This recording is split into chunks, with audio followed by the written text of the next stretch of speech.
Hi and welcome to my reading wrap-up of the month of June. I read 14 books and I'm happy to talk about them and to reflect on them and give you my thoughts. Disclaimer, I will only talk about 9 of them because they are the ones that I have read for work, meaning they're either not published yet or they're only being published in German anyway. So I'm going to leave those ones out. So the first thing I finished in June is Rule of Dwarves. I started it at the end of May, and everyone who's seen my last wrap-up will know about this. First of all, look at how beautiful it is. I just love these editions so much. To be honest, this book feels so far away because like at the very beginning of June, like a month ago, I finished this. But I remember loving it. I had such a great time with all the Grishaverse series. And this was kind of the grand finale of the novels. And yeah, I love reading it. I already loved King of Scars, but in this, obviously, everything came together and made sense in the end. And yeah, I loved it a lot. I'm actually working on a video of all the books in the Grishaverse, so I'm talking about it more in that video. So if you would, like to get more information on all of the Grishaverse books, I would highly recommend checking that out when I upload it. I think I gave it 4.5 stars or 4. You can't give half stars on Goodreads, but I think I gave it 4.5 stars, and I really loved it. And next up, I read the 2 companion books that you can read inside the Grishaverse, which is first of all The Lives of Saints and Language of Thorns. This one is a collection of stories of all the saints that we learned about in the Grishaverse, and these are just short stories that take place in the Grishaverse that don't really have a connection to the story at all, but they take place in all the different countries in the Grishaverse, and they're very beautiful told. They have illustrations in the book, and every page kind of looks a bit different. Also very fun. I think both of them are obviously very short, and there are no characters that you can kind of care about over hundreds of pages, but they were still very fun. Also, I talk about more in my Grishaverse video coming up. And you might think, okay, this is it with the Grishaverse. Those were all the books, but no, I reread Six of Crows. Right after I finished Six of Crows, I got the audiobook and I started listening to it when I was like right before I fell asleep, or in the bathroom, or on the train, and it was just so fun. I like never did it in my life that I finished a book and restarted it immediately. And so this was very fun. Even though I was way ahead in the story because of the other books I was reading physically, I still love the characters, I love to hear the story, and yes, this was great fun. I already talked about it, you know everything about the Six of Crows, but I just loved reading it again. So next up is a book everyone and their grandma were talking about. Like my TikTok feed and like booktube videos, like everything was just loaded with this book, and everyone was kind of reading it and loving it. Like it had so many 5-star reviews and everyone seems to devour it. So I picked up Fourth Wing by Rebecca Yarros. I think that's how you pronounce it, I don't really know. And I kind of went into it with an open mind. I saw kind of edits which showed me, okay, there are dragons involved and fantasy and enemies to lovers, but I didn't know anything about it. And I don't usually do that to kind of, oh, there is hype about a book, let's just read it. I usually don't do that. It usually takes me like 3 or 4 years to kind of go back to it. Oh, everyone's still loving it, okay, let's give it a go. But with this one, I just saw fan art and I loved the tropes, and it seemed like a good read after finishing the Grishaverse, and it delivered. So let me tell you a bit about it. Probably everyone knows.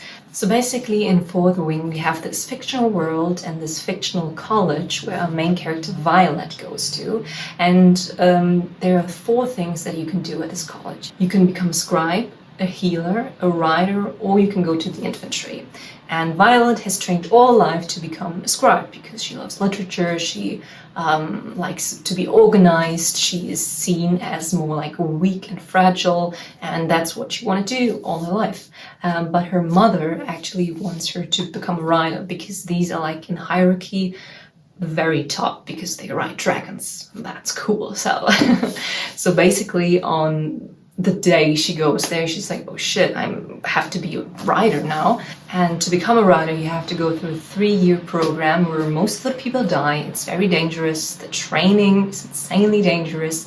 And it's very not surprising at all when someone dies at breakfast. And basically they train to become stronger in one-to-one combat, but they also train to be strong enough to ride a dragon. And the purpose in the first year is at the end of the year you will be presented to all the dragons, and hopefully one of them bonds to you and chooses you. Then you have a dragon, and from then on you fight together and you cannot be separated basically. The first words of this novel are, a dragon without its rider is a tragedy. A rider without the dragon is dead. Because if the rider's dragon dies, the rider then also dies. But if the rider dies, the dragon is mourning, but he can still survive and eventually choose a new rider. So that's the premise, and we have a lot of tropes. It's young adult, we have found family, we have enemies to lovers, which is basically, you know, the romance part of the book. It's very exciting, like all throughout the books we have various phases where we have kind of like peaks and situations where, you know, things get serious, but it was super entertaining. I think every trope in there you've seen at some point and they're so overused, but I think this book has done it very well to use them in kind of a cliche way, but you still are so giggly and you're like kicking your feet because the romance is so good. Or like I had parts where I was like giggling, I had parts where I couldn't put the book down because it was so intense and I enjoyed it so much, and there were points in this book where I had to put the book down because I couldn't read anymore, because it was blurry, because it was crying, and yeah, it was great. This is a series, so it has an open end, huge cliffhanger actually, but the next book I think is published in November. I think it's called Iron Flame. And yeah, I'm super excited for it. I hadn't had that in a long time, that I had like a fantasy, like an ongoing fantasy series that I enjoyed so much and was kind of looking forward to new books and new releases. And yes, I'm super stoked to be around this time of Fourth Wing. And the last 4 books I'm going to talk about are all in the Shatter Me series. So I've read, I think this is the order, it's Restore Me, this one. Then I read the novella Shadow Me in this collection. Then I've read Defy Me, and then the second novella in this collection, which is called Reveal Me. And now I have, I think, 1 novel left and 1 novella left, and things are getting serious, like actually serious. And series. Did I say series or serious? I don't know, whatever. Wait, which one is the 5th or the 4th book?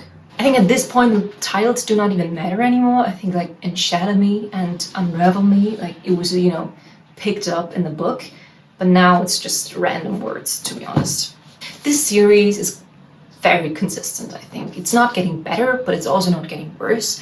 In these books, a lot of backstory is discovered and revealed to us and to the characters, and it's very insane how the author kind of goes back in time and changes everything that you thought would be like that. So it's actually very entertaining right now to kind of find out about a lot of things at the same time as the characters, and they're also very oblivious.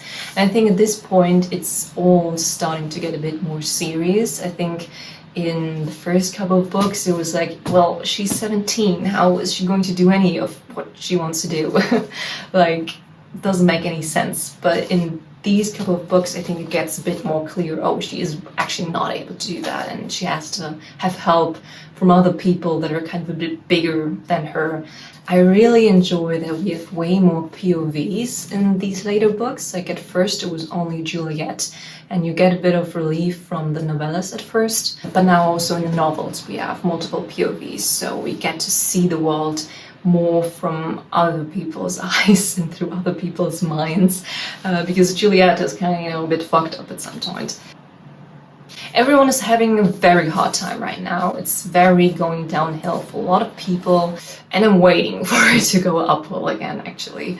A lot of characters where we kind of were used to them being fine and being composed and having their shit together are now actually losing their shit. And actually I'm down for that, to see them unravel as well. You know what I mean? Unravel. And I'm actually looking forward to finishing that story, like 1.5 books left, and to see it go uphill again, probably to a happy end. Yeah, and these are actually all the books I read for myself and not for work, and I'm actually very pleased. For work I've read a lot of series and sad stories. I can't say the word serious anymore. I'm either thinking about the book series or Series Black, but not serious. Serious. Whatever. So personally I've delved more into the fantasy and the happy genres. Actually, I've been reading a couple of other books at the same time. For example, right now I'm also reading Notes from the Underground by Dostoevsky. I'm also reading Julius Caesar by Shakespeare. And I also started Little Life. But yeah, I kind of was only able to finish very easygoing romance fantasy stuff because I was so eaten up by all the depressing stuff at work. But yeah, I'm very looking forward to finishing all those 3 books in July. This was it for me today. Stay tuned for the Grishaverse video coming up. And yeah, I hope you have a wonderful day. I hope you had a good reading month as well. Tell me maybe in the comments what you've read, what you've enjoyed, what you want to maybe read. I'm very looking forward to reading more intricate and complex books next month, you know, regarding this pile right here. And yeah, have a great one. Bye.